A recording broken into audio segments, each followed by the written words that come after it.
నమస్తే. ఈరోజు మన స్టూడియోలో ప్రముఖ ఆధ్యాత్మికవేత్త ఆస్ట్రోన్యూమరాలజిస్ట్ శ్రీమతి జయప్రద గారు ఉన్నారు. మేడంతో మాట్లాడదాం. మేడం నమస్తే. మేడం నమస్తే అమ్మా. శ్రీమాత్రే నమః. మార్చి నెల 2025 కన్యా రాశి వారి పరిస్థితి ఎలా ఉండబోతుంది? ఎలాంటి రెమెడీస్ చేసుకుంటే బాగుంటుంది అంటారు? తప్పకుండా కన్యా రాశి వాళ్ళకి ఈ మాసం చాలా మెరుగైన ఫలితాలు కనిపిస్తున్నాయి. ఎందుకంటే వీళ్ళకి రాశాధిపతి అయిన బుధుడు చక్కగా రాహుతో కలిసి ఉన్నాడు మీన రాశిలో. సో ఎప్పుడైతే బుధ రాహువులు కలిసి ఉన్నారో పట్టుదల, పని చేయాల్సిన సామర్థ్యత అన్నీ వచ్చేస్తాయన్నమాట. అంటే ఎట్లాగైనా లాక్కునే శక్తి అనమాట. ఏదైనా కావాలి, అవ్వాలి, అయ్యి తీరాల్సిందే అనే తత్వం ఉంటుంది ఎప్పుడైతే బుధ రాహువులు కలుస్తారో. దీనివల్ల ఏంటంటే దీనిలో శుక్రుడు కూడా కలవడం వల్ల ఇంకా అనుకున్న పనులు అనుకున్నట్టే అవకాశం ఎక్కువగా ఉన్నాయి. సో ముఖ్యంగా ఎవరెవరికి బాగుంది అని చూసుకుంటే మనం విద్యార్థులకి సాధించే అవకాశం ఎక్కువగా ఉంది. మెడికల్ స్టూడెంట్స్కి ఎక్కువగా సెమిస్టర్స్ ఆగిపోయి కష్టపడి రాయలేకపోయి మాకు రావడానికి కూడా ఫుల్ మంచిగా రాసేస్తారు, మంచి మార్క్స్తో పాస్ అవుతారు. తర్వాత ఎలక్ట్రానిక్స్, తర్వాత రోబోటిక్స్ ఇవన్నీ నేర్చుకునే వాళ్ళ విద్యార్థులందరికీ మంచి మంచి ర్యాంక్స్తో పాస్ అవుతారు బ్రహ్మాండంగా. అంటే వాళ్ళ లైఫ్లో మేము ఇలా పాస్ అవుతామని అనుకోరు వాళ్ళు, అలా జరుగుతాయి.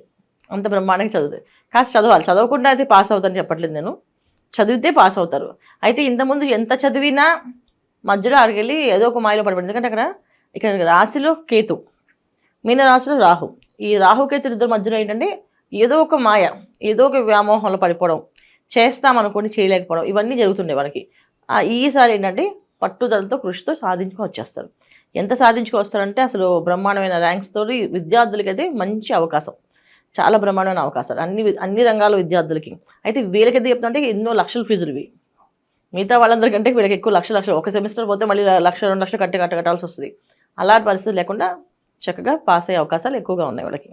తర్వాత ఉద్యోగస్తులకి ప్రమోషన్లు, తర్వాత వేరే స్థలాలకి వాళ్ళకి వెళ్ళడం, ప్రమోషన్, వాళ్ళు కోరుకున్న ఉద్యోగాలు రావడం కానీ, వాళ్ళు కోరుకున్న ప్లేసులకి వెళ్ళడం కానీ, ట్రావెలింగ్ చాలా బాగుంటుంది. సో ఈ మాసంలో ఏంటంటే ఎక్కువ ట్రావెలింగ్స్లో ఎక్కువగా ఉంటారు వీళ్ళు. అది ఉద్యోగం బదిలీ అవ్వచ్చు, లేకపోతే వివాహ కార్యక్రమాల్లో పాల్గొనవచ్చు, ఫుల్ ట్రావెలింగ్.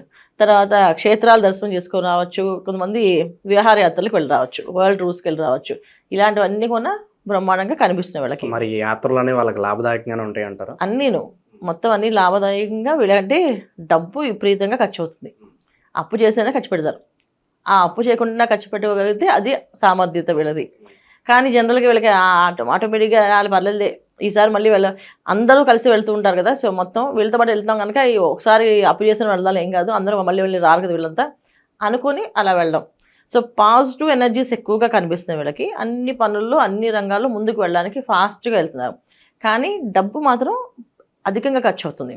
ఒకటి అప్పు చేసి ఖర్చు పెడుతున్నారు, ఒకటి ఉన్న డబ్బు వాడేయడం, అలా జరుగుతుంది. అవి కాకుండా జాగ్రత్తగా ప్లానింగ్, ఇక్కడ వీళ్ళకి కావాల్సిన ఈ మాసం ఏంటంటే డబ్బులు ఎలా ఖర్చు పెట్టాలి, ఎంతవరకు ఖర్చు పెట్టాలి అనేది ఆలోచించుకొని ఖర్చు పెట్టాలి. ఎందుకంటే ₹1 ఖర్చు పెట్టే ప్లేస్లో ₹10 ఖర్చు అవకాశం కన్యా రాశి వాళ్ళకి ఎక్కువగా ఉంది. మిగతా అన్ని బాగున్నప్పటికీ డబ్బు ఖర్చు అయిపోతుంటే ఇంకా ఎంత బాగున్నా డబ్బు అయితే మళ్ళీ నెక్స్ట్ మంత్ మళ్ళీ కావాలి కదా. ఏ మంత్కి ఆ మంత్ చూసుకుంటూ ఉంటే ఈ మంత్లో వచ్చే ఇవి ఖర్చులు, తర్వాత తెలియకుండా వచ్చే కొన్ని ఖర్చులు ఉన్నాయి ఈ ఇంట్లో. ఇప్పుడు ఎంత బాగున్నప్పటికీ కూడా ఇక్కడ మనకి దశమస్థానంలో కుజుడు, దానివల్ల ఏంటంటే కాస్తంత తెలియని సడన్గా ప్లానింగ్స్ ఏవో మారిపోవడం, దానివల్ల కాస్త ఇబ్బందులు పడడం, దానివల్ల కాస్త డబ్బు ఇంకా ఎక్కువగా అధికంగా ఖర్చు అవడం.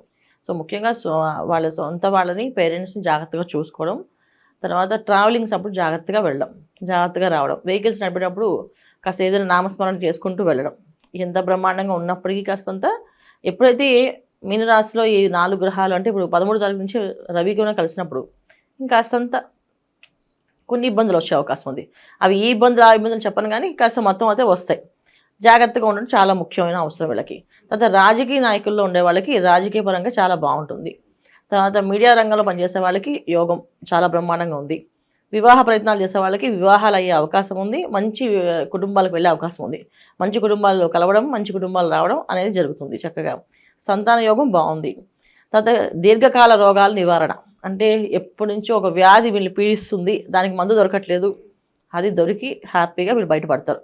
ఆ దీర్ఘకాల నివారణ అయిపోతుంది. తర్వాత రుణ విముక్తి, ఎప్పటి నుంచో రుణం, అప్పు తీర్చాలని కూడా అది తీయడం అవుతుంది. అదేంటంటే ల్యాండ్స్ కొనడమో ల్యాండ్స్ అమ్మడమో జరుగుతుంది వీళ్ళకి. స్థలాలు కొనడం అమ్మడం అనేది కూడా వీళ్ళకి లాభాల్లాగా ఉంటుంది. రియల్ ఎస్టేట్ రంగంలో వాళ్ళకి చాలా బ్రహ్మాండంగా మెరుగైన ఫలితాలు కనిపిస్తున్నాయి. సో రియల్ ఎస్టేట్ చేసే వాళ్ళకి బాగుంది, అలాగే వీడి దగ్గర ఏదైనా స్థలం ఉంది, అది అమ్ముడు పోవట్లేదు అంటే అది మంచి రేటుకి స్థలం అమ్మే అవకాశం ఉంది, ఆ డబ్బులు వచ్చే అవకాశం ఉంది. ఇలా కన్యా రాశి వాళ్ళు చెప్పుకుంటూ వెళ్తే బాగానే ఉంది ఈ మాసం అంతా.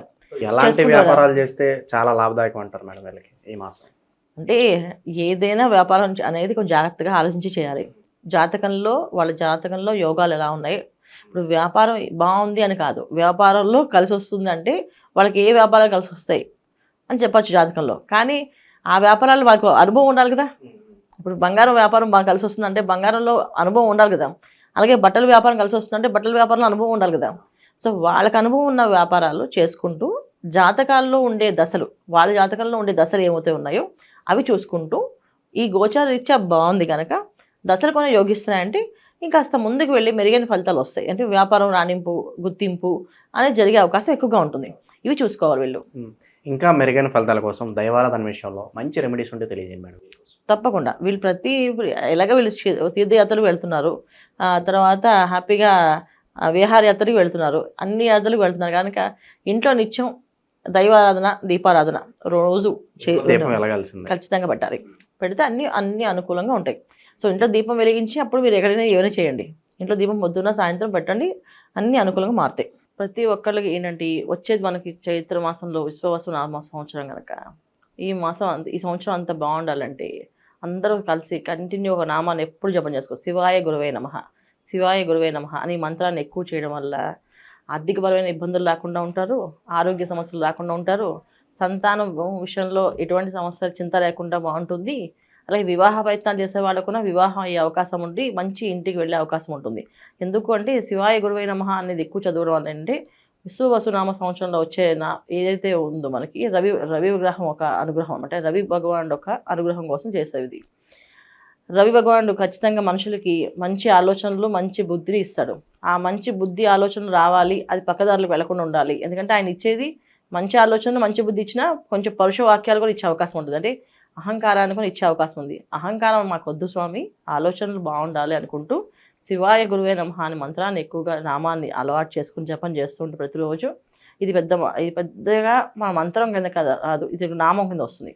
ఈ నామాన్ని ఎక్కువగా స్మరణ చేసుకుంటూ వెళితే అన్ని రంగాల్లో వాళ్ళకి అభివృద్ధి ఉంటుంది. సో మాకు జాతకం తెలిసినా తెలియకపోయినా, రాశి లక్షణాలు తెలిసినా తెలియకపోయినా ఈ మంత్రం చేసుకుంటే ఏ పని అనుకుంటే ఆ పని జరుగుతుంది. అది మీరు చేసుకుంటూ వెళితే మాది ఈ రాసో కాదో అనుమానం పడట్లేదు, హాయిగా ఈ మంత్రం చేస్తే మాత్రం మీ సమస్య తీరిపోతుంది. సో చాలా మందికి ఏంటంటే మాది కుంభరాశ, మీనరాశ, మేషరాశ, ఏ రాశి అది మా అమ్మ వాళ్ళు చెప్పిన ప్రేగలు ఇది, పంతులు గారు చెప్పింది ఈ రాశి అనుకుంటారు. అసలు ఏ రాశి అనేది కాదు. మనకి ఏదైనా సమస్య ఉంది అంటే ఒక నామాన్ని పట్టుకోండి. ఎందుకంటే జాతకం అనేది మన date of birth, time of birth కరెక్ట్గా ఉంటే వస్తుంది. అవి లేకపోయినప్పుడు ఒక నామాన్ని అని ఒక నచ్చిన దేవుణ్ణి కానీ పట్టుకొని ఆ నామాన్ని ఎక్కువగా ఆలాపన చేస్తూ జపం చేస్తూ ఉంటే మనం అనుకునే పనులు అవుతాయి. కాకపోతే ఏంటంటే ఏ నామానైనా 41 రోజులు చేయాలి. 41 రోజులు కంటిన్యూగా 108 చొప్పున, 108 తక్కువ కాకుండా 1000 సహస్రనామ 1000 వరకు చేస్తే అదృష్టం కలిసి వస్తుంది. అంటే 108 రోజుకు చేసిన కుదిరినప్పుడు 200, 300, 500 అలా పెంచుకుంటూ 1000 దాకా చేసుకుంటే ప్రతినిత్యం 1000 చేశారనుకోండి ఆ నామాన్ని 41 డేస్ కల్లా మీకు అన్ని పనులు సవ్యంగా అవుతాయి. ఖచ్చితంగా బ్రహ్మాండంగా అయిపోతాయి. ఇవి చేయాలి. కాకపోతే భక్తి, శ్రద్ధ చాలా ముఖ్యం, నమ్మకం అన్నిటికంటే ముఖ్యంగా. ఇది చేస్తే వస్తుందా రాదా అని ఆలోచిస్తూ చేస్తే రాదు. ఖచ్చితంగా వస్తుందని చెప్పి కళ్ళు మూసుకుని చేస్తే వస్తుంది.